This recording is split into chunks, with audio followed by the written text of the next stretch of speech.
Close your eyes, dear listener. Let the noise of the day melt away. Allow each breath to slow, like a soft breeze drifting through ancient ruins. Tonight, we set sail to Roanoke, the vanishing colony. The morning was cool, and the air carried the faint taste of salt. Beyond the harbor's edge, the slow creak of wooden beams and the soft slap of waves against hulls broke the quiet. A pale fog lay over the water, turning masts into faint silhouettes against a still, sleepy sky. In Elizabethan England, the docks stirred with measured life. Sailors moved like shadows across the decks, checking ropes and rolling barrels with the unhurried rhythm of those who knew the sea's patience. Crates of provisions, flour, salted meat, tools, were stacked in neat rows ready for the long voyage ahead. Somewhere down the narrow streets, London bustled in its usual way, bread ovens glowing, wood smoke drifting between crooked rooftops. But here, by the water, it was the sea's voice that spoke loudest. The air was thick with the scent of tar and wet rope, the promise of tides and winds yet to come. Among the gathering figures stood John White, the appointed governor of England's newest colonial attempt. His coat was worn, his boots scuffed from travel, yet his expression was steady, a leader carrying not just supplies, but the weight of hope. Around him were men, women, and children bound for the same distant dream, Roanoke Island, a small settlement carved out of the edge of the New World. It was not to be a conquest, but a beginning. A place where English gardens might grow in foreign soil, where laughter might rise against the backdrop of tall American pines.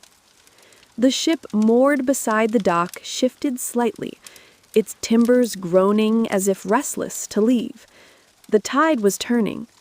The gulls wheeled overhead, and the colony's story, still unwritten, waited patiently beyond the horizon. The sails would soon be raised. The sea would soon take them, and the quiet hum of the harbor would give way to the long, endless song of the Atlantic. When the sails caught the wind, they swelled like pale clouds against the sky. The ship pulled away from the dock with a slow, deliberate grace, the creak of wood and splash of waves marking its departure. The coast of England shrank into the distance, its green fields and low hills dissolving into a faint line between sea and sky. For those aboard, the air was filled with both exhilaration and a strange ache, a sense of leaving behind one life for another unseen. Days passed in a rhythm dictated by the ocean. The mornings began with soft light spilling over the deck, the sound of gulls gradually replaced by the cries of seabirds unfamiliar to English ears. Salt spray clung to hair and clothing. Meals were simple: hard biscuits, salted pork, and, on good days, dried fruit. John White spent hours leaning over the rail, studying the shifting blues of the water. He was an artist as well as a governor, and his mind was filled with images yet to be drawn: forests, rivers, and the faces of those who might live beyond the Atlantic horizon.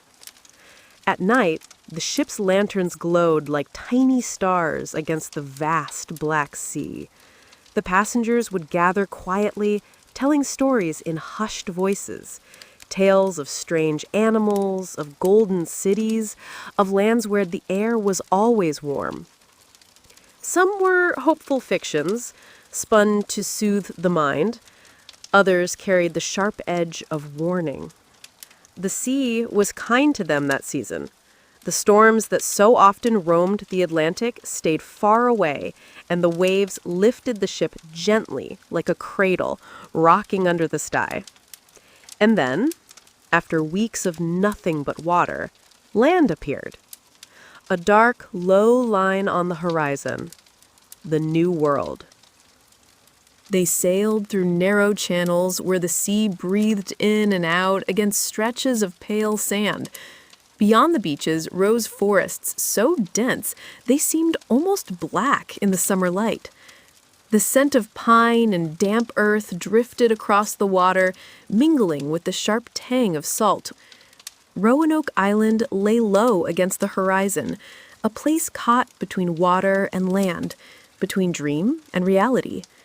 Here the air was warmer, thicker.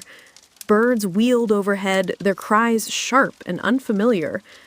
The colonists stepped ashore cautiously. The sand was fine beneath their boots.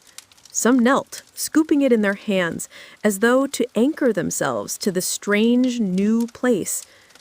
The existing settlement, a scattering of wooden houses, was quiet when they arrived. Overgrown paths twisted between the structures. The wind whispered through empty doorways. It was as though life had been here and then simply stepped away. The days that followed were filled with steady labor. The men repaired roofs and cleared brush. The women unpacked supplies and planted gardens. Children carried water from the nearby streams, their laughter occasionally drifting into the trees. John White kept careful sketches of the island, the curves of the coastline, the shape of native plants, the faces of the Algonquian-speaking people who came to trade.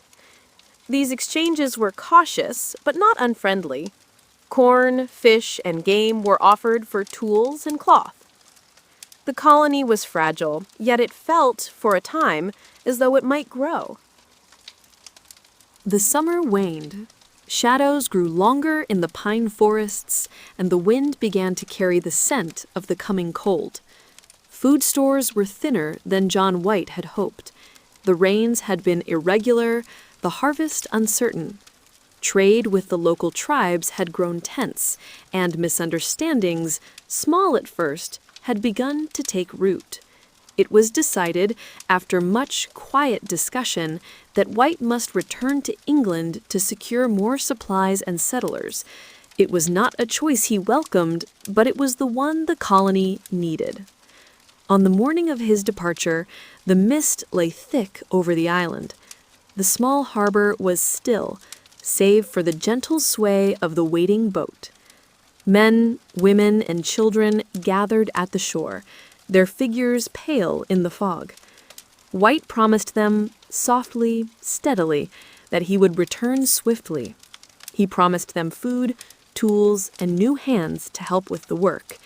And above all, he promised that the colony's dream would not fade.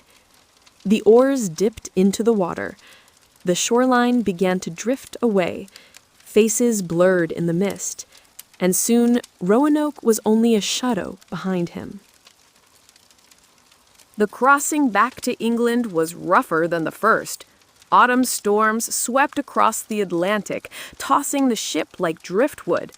White stood often at the rail, looking east, but his mind remained anchored in the west, on the quiet houses and gardens he had left behind. When at last he reached England's shores, he found the country changed. War with Spain loomed. The great Spanish Armada was said to be gathering, and every ship, every sailor, was called to England's defense. John White pleaded for a vessel to return him to Roanoke, but his words were met with shaking heads. Months passed, then a year, and another. The seasons turned without him. The gardens on Roanoke grew wild. The roofs weathered under the wind and rain, and the people waited, until waiting became simply living. It was August of 1590 when John White finally stood once more upon the deck of a ship bound for the New World. The sea was calm that season, as though it wished to carry him quickly to the place he had left behind. As Roanoke came into view, his heart quickened. Smoke rose in the distance, perhaps a cooking fire, perhaps a signal. The houses would be there. The people would be there. His granddaughter, Virginia Dare, would be there. The boat grounded on the familiar sand, and the silence that met him was heavy. He called out. No one answered. The houses stood, but their walls were gray and empty. Grass grew high between them. The fort's gates hung open. On a post, carved deeply into the wood, was a single word, Croatoan. There were no graves, no signs of struggle, only the wind in the trees and the far-off cry of a bird. The word pointed to a nearby island, the home of friendly tribes. But storms forced White's ship to turn back before he could search. He never saw Roanoke again. In the years that followed, the mystery grew. Some said the settlers had indeed gone to Croatoan, living among the native people. Others claimed they had been taken by force, their stories swallowed by the forest. And then the myths began.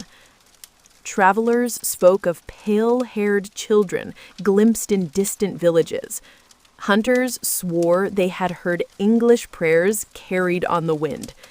Sailors told of ghostly lights moving through the trees at night, like lanterns in invisible hands.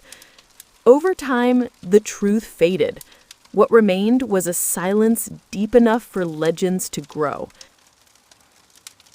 Centuries have passed since that summer of absence. The island is quiet now, its paths soft with moss, its air filled with the sound of wind through pine needles. No one truly knows what happened to the colony. Perhaps they found a new home. Perhaps the sea claimed them. Perhaps they simply walked away, leaving behind the shape of their lives like footprints in the sand, washed clean by the tide. If you walk there at dusk, when the mist curls low and the birds grow silent, you might feel a presence beside you. Not a haunting, but watching, a remembering. The past, after all, never fully vanishes.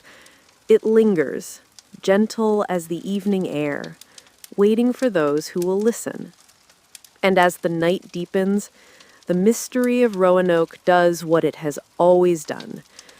It rocks quietly in the mind like a ship at anchor, and let the dreamer drift into sleep.